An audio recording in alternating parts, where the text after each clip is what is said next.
Hey CLAT aspirants, when CLAT is just round the corner, I'm here to give you 10 most important words for all of you, for the CLAT aspirants. मतलब ये वो words हैं जो being CLAT aspirants आपको मालूम होने ही चाहिए exam देने से पहले.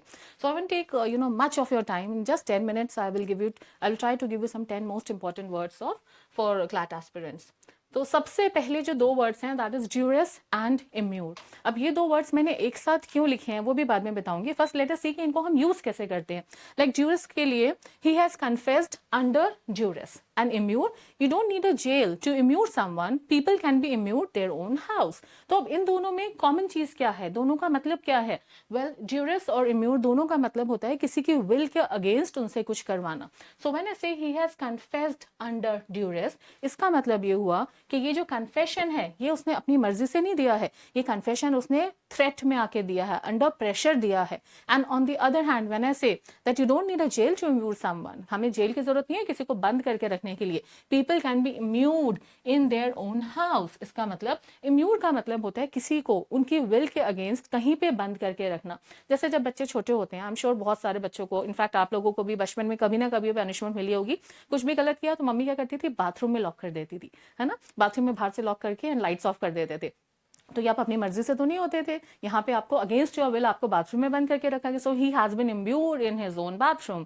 ओके, सो इम्यूर और ड्यूरस दोनों का मतलब होता है अपने विल के अगेंस्ट कुछ करवाना. ड्यूरस का मतलब होता है थ्रेटफुली किसी से कोई काम करवाना, और इम्यूर का मतलब होता है किसी को उसके विल के अगेंस्ट कहीं पे बंद करके रखना. So duress means to threaten someone to do something against their will, and immure means to confine someone against their will. तो दोनों में जो कॉमन चीज है वो ये है, ये दोनों वर्ड्स मैंने इनफैक्ट साथ में क्यों लिखे हैं, बिकॉज इन दोनों में कॉमन है अगेंस्ट देयर विल. ये दोनों काम कोई अपनी मर्जी से नहीं करता है, ये दोनों काम को अगेंस्ट देयर विल करवाया जाता है. And one word that will go as synonym of both this words, you must know this words also. Duress का सिनोनिम है कोएर्जन. So you must know this word also. Coercion also means जब हम threatful, under threat हम जब किसी से काम कराते हैं, that is called coercion. And incarcerate also means to confine someone against their will. So these were the first two words, duress and immure. Duress means the first word. Duress means to threaten someone to do something against their will, and immure means to confine someone against their will. Let us move to the next word. Okay, so next you have three words. ये तीन words मैंने साथ साथ लिखे हैं. ऊपर आपको clue तो मिल गया होगा क्योंकि मैंने क्रिमिनल्स लिखा है. सो ये जो तीनों वर्ड्स हैं क्रिमिनल्स से रिलेटेड हैं. Okay, so the first word is felon, the second is misdemeanor, and the third is recidivist. तीनों वर्ड सुने. फेलोनी तो बहुत बार सुना होगा पेपर में एंड लीगल में, बहुत बार ये सुना होगा felony felony felony. Okay, so felon का मतलब क्या होता है. A felon is a person who has committed a serious crime. Murder हो गया, रेप हो गया, जो सीरियस क्राइम जो पर्सन कमिट करता है उसको हम फेलन बोलते हैं. उसका ऑपोजिट होता है मिसडेमिनर. मिसडेमिनर हम उस पर्सन के लिए यूज करते हैं जो बहुत ज्यादा सीरियस नहीं लेकिन छोटे मोटे जो क्राइम करता है उसको मिसडेमिनर बोलते हैं. For example, misdemeanor can be forgiven, but a felon can never be forgiven. Okay, and the third word, recidivist. This is an important word. Recidivist हम उन लोगों के लिए यूज करते हैं, स्पेशली फॉर दोज क्रिमिनल जो रिपीटेडली क्राइम करते हैं. Those who repeat the crime. Okay, jail जाएंगे, छूट जाएंगे, फिर से क्राइम करेंगे, फिर जेल जाएंगे, छूट जाएंगे, फिर से क्राइम करेंगे.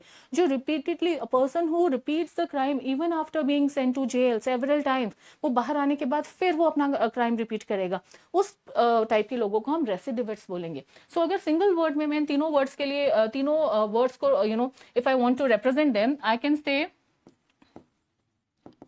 serious for felon, minor for misdemeanor, and repeat for recidivist. So I hope that makes it clear. Felon means someone who has done a very serious crime, for example a murder or a rape. Misdemeanor means misdemeanor can be a wrongdoer and a wrongdoing. दोनों के लिए हम ये word use करते हैं. ठीक है, तो छोटे मोटे जो क्राइम्स होते हैं उनको हम misdemeanor बोलते हैं. And recidivist is a person who repeatedly does the crime even after being punished. Punishment मिलेगी उसके बाद वो बार बार उस क्राइम को रिपीट करता रहेगा, उसको बोलते हैं recidivist. So I hope that makes these three words clear. Let us move to the next words now. Okay, perjury. कितने लोगों ने पहले वर्ड सुना है? Tell me, perjury. अच्छा ठीक है, परजरी जाने से पहले do you know what is this called? मुझे बहुत सारे बच्चे बोलते हैं मैम ये तो जज का हथौड़ा है। Never use this, this is a sin. अगर क्लैट के स्टूडेंट्स हो गए, अगर आपने उसको जज का हथौड़ा बोला ना, सो दिस इज अ सिन। इसको हम बोलते हैं गैवल, Gavel. This is called a gavel. Okay. Now, the next word is perjury. परजरी सुना है कभी? चलो नहीं सुना, एक हिंट दिया है मैंने, इस पिक्चर को देखो और hint. Now this is a hint, कुछ समझ आया? Okay, let me give you one more hint. Court में तुमने मूवीज में बहुत बार देखा होगा, यू नो, मैं गीता पे हाथ रख के कसम खाता हूं, जो कहूंगा सच कहूंगा, सच के सिवा कुछ नहीं कहूंगा। होता ही नहीं होता? बट ये करने के बाद भी अगर कोई झूठ बोले, see what this man is doing, उसने पीछे क्रॉस करके रखा है ना? सो ये ओथ लेने के बाद भी अगर कोई झूठ बोले, so that is called perjury. So perjury का मतलब होता है to lie under oath. Oath यानी आपने ओथ ले रखी है और उसके बाद भी आप झूठ बोल रहे हो, that is called perjury. This is a very important word which you must know. So to lie under oath is called perjury. I hope that makes this word clear. Moving to the next one. Okay, ये क्या है?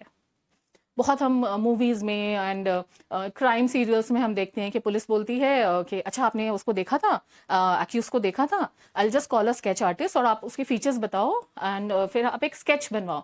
तो इस वाले जो word है जो sketch बन के आता है, इसको जनरली हम एज अ स्केच ही बोलते हैं, है ना? Generally in layman language we call it. Even हमने सारी जो मूवीज में और जो जितने भी सीरियल्स है वहां पे भी हमने देखा है। So we have just word के स्केच बनवाओ, स्केच आर्टिस्ट को बुलाओ, स्केच बनवाओ। So this is a sketch, but इसका भी एक technically it has got a name. कौन सा स्केच है ये वो स्केच है जो एक्यूज्ड का बनाया जाता है based on the features recalled by those who saw him, है ना? तो वो जो भी पर्सन है उसके फीचर्स को रिकॉल करता है वो बंदा जिसने उसको एक्चुअली देखा है।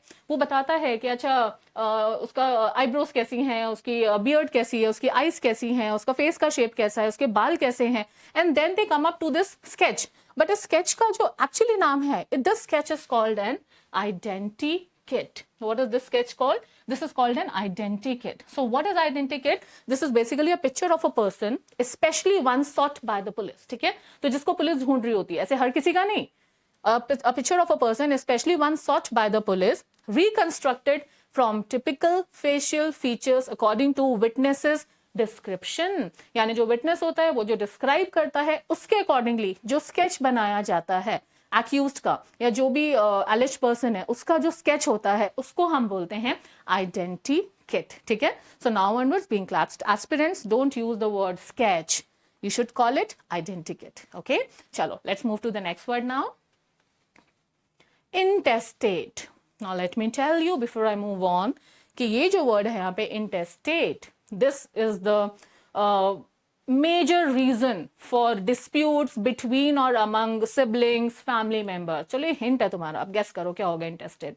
जो intestate है that is the major reason, सबसे बड़ा reason है, सबसे बड़ा reason है for the fights between sibling or the family members. मैंने बोला सिबलिंग और फैमिली मेंबर्स के बीच में लड़ाइयों की वजह, this is the apple of discord और the bone of contention between the siblings और द फैमिली मेंबर्स। क्या हो सकता है ये? इंटेस्टेट का मतलब है जब कोई पर्सन अपनी विल लिखे बिना मर जाता है तो हम ये यूज करते हैं that he died intestate. So if this word is used somewhere that he died intestate and now his children are fighting over the property, so that means वो बिना विल लिखे मर गए। Okay, so intestate means to die without writing your will.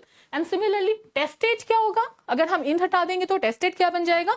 Will को लिख कर मरना, मतलब सब कुछ बराबर का बांट के जाना and then you die. Okay, so testate means you die, you make your will before you die, and intestate means you die without making your will, so that is intestate. Moving on to the next words. So the next words are connive and in cahoot. ठीक है? So connive and in cahoots word बहुत बार newspapers में आते हैं। And if you are actually meticulous enough कि हम देखें और हमें actually notice करें जो words आ रहे हैं। कई बार क्या होता है हमने words देखे नहीं होते ना तो हमारी नजरों के आगे से चले जाते हैं, but we never actually even focus. But once you come across these words, then you know कि हाँ ये तो हमने पढ़ा था या ये हमने देखा था, and then you start relating these words. You have stories attached to this word. So the first word is connive. Let's see this in a sentence. He has been charged with conniving at breaches of the law. ठीक है, breach means infringement, तोड़ना. ठीक है, in cahoots इसको हम ऐसे ही use करते हैं, in cahoots. ठीक है, the police are in cahoots with the terrorists. So when I say the police are in cahoots with the terrorists or he has been charged with conniving at breaches of the law, इन दोनों का मतलब होता है when someone allows something illegal to happen secretly. मतलब आपके पास authority है और आपने सीक्रेटली कुछ भी लीगल चीज होने के लिए अलाउ कर दिया. सो when I say that he has been charged with conniving at breaches of law, that means he secretly allowed the illegal thing to happen. He knew it that yes, he is allowing it and he secretly allowed that thing to happen. And when I say that police are in cahoots with the terrorists, this again means that police is secretly involved with illegal collaboration हो सकता है ये, या when you secretly allow something illegal to happen वो हो सकता है. दोनों वर्ड्स, मैंने से कनाइव एंड इन कहूट, दोनों वर्ड का मतलब होता है secretly allowing something illegal to happen.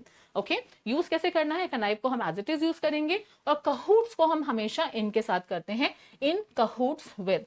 The police are in cahoots with the terrorists, whatever. So इन दोनों का मतलब होता है when you secretly allow something illegal. Obviously illegal है इसलिए आप उसको secretly allow करोगे, है ना?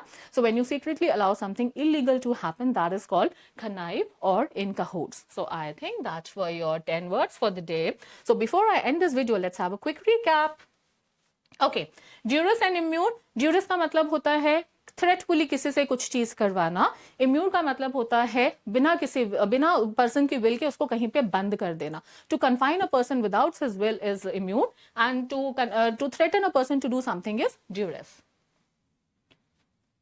इन दोनों के synonym coercion and incarcerate. Criminal से रिलेटेड मैंने आज आपको इस वीडियो में 3 वर्ड्स बताए हैं. Felon, misdemeanour, recidivist. Felon is a person who has committed a serious crime. Misdemeanour, a person who has committed a minor crime और a minor wrong doing is also called misdemeanour. And recidivist is a person who repeatedly do the crime. Okay, so वो person जो हमेशा बार बार crime करता रहता है उसको हम रेसिडिविस्ट बोलते हैं. परजुरी इज लाइंग अंडर ओथ. ये जो पर्सन कर रहा है, इस पिक्चर को याद रखना. परजुरी क्या होता है? आपने पीछे क्रॉस कर लिया, मतलब आप आगे से बोल रहे हो हाँ मैं सच कहूंगा, और पीछे से आपने क्रॉस कर लिया, दैट मीन्स आप झूठ बोल रहे हो. Next, so this sketch, now this is not called a sketch, this is called an identity kit. What is this called? An identity kit. Intestate का मतलब होता है to die without making will. Testate is to die after making your will. And finally, the last 2 words, connive and in cahoots, दोनों का मतलब होता है secretly allowing something illegal to happen. So that's it in this video. Thank you so much. See you soon in my next video. Bye bye.